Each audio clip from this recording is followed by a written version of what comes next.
just week one of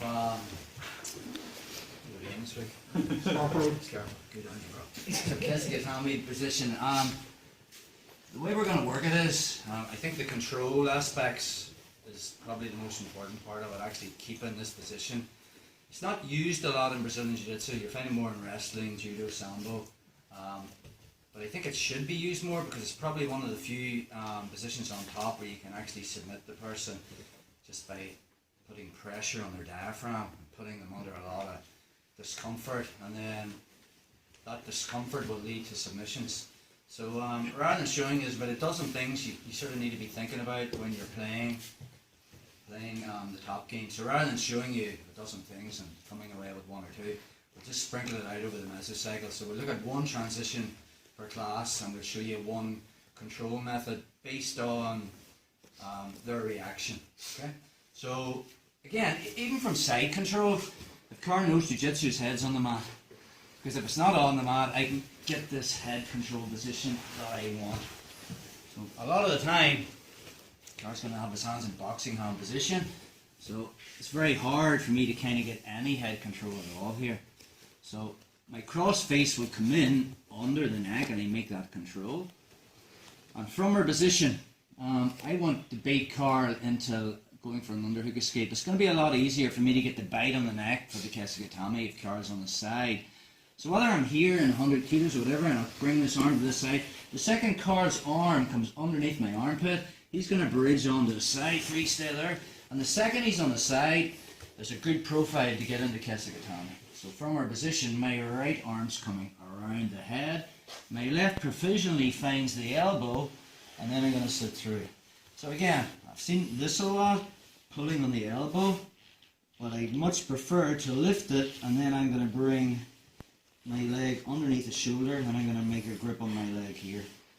So if Carl tries to get onto the side, it's a little bit difficult because my shoulder's occupying that space. This frees up this hand that I can use to attack and stuff, but also it's there if I need to get it back. One of the escapes that Carl can do is obviously to get on the side. You start putting people under pressure and flattening them out. The game plan from Kesikatame is to keep Carl flat. Okay, I want him on his back the whole time so I can put pressure on him. Okay. The other thing is the positioning of my hips. Okay, my hips are never on the mat when I'm playing scarf hold. They're actually off the mat, so my weight is on Carl. If my weight's on the mat, there's no pressure on him. So I'm going to be constantly lifting my hips and putting my lat over his diaphragm here. Okay? But we want to be looking at things that he can possibly do and ways of shutting that down. So Carl's going to pendulum his legs to his left, and the second he comes to his right, he's onto his side. Okay, and now from there he can start to work his escapes.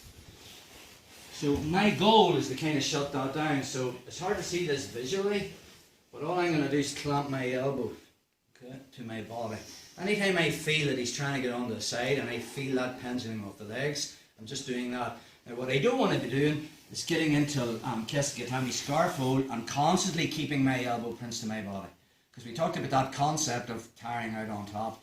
You know, you can stay in this position, but anytime you're tense on top and really keeping it tight and pinching, you're wasting energy. Okay, and all of a sudden 5-10 minutes into a match, you're going to start to get tired. I want to be really chilled on top, relaxed, but anytime I start to feel Carl penduluming his legs and get on the side, I just do that. Okay, and just, it's hard to see it visually, I just do that.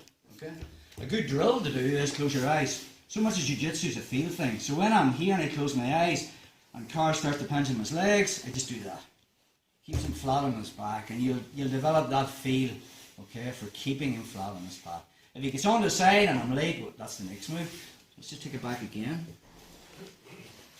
From side control, it doesn't really matter what position I'm in. I could be in control 1, doing this, putting pressure on him, and maybe Carl wins that underhook. The second he wins underhook and turns onto the side, you should be thinking about this is an easy scarf hold. He's on his side and his head's off the mat. I immediately get this and find the elbow and pull up on the elbow and sit through.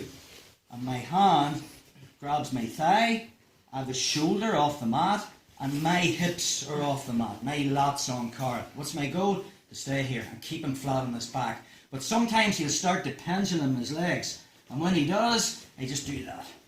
Now the minute he stops, and I flatten him out, I unpinch again. Now keep it snug, I'm not like really loose. I will keep it snug so I stay on top, but I'm not constantly pulling this to my body.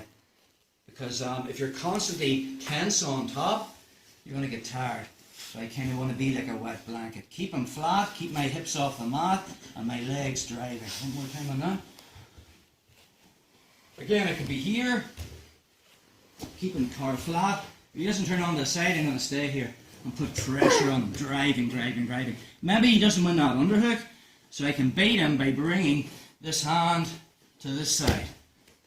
Okay, and a lot of the time now he's going to start to win the underhook and get on the side. And before he comes all the way up to his knees and takes me over, I immediately find this, find the elbow, sit through to flatten him out, make my grip, and now this hand can stay here, but it's not important.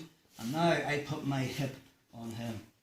Okay, now again, he's going to try and get on the side. Anytime he pins in his legs, I just clamp.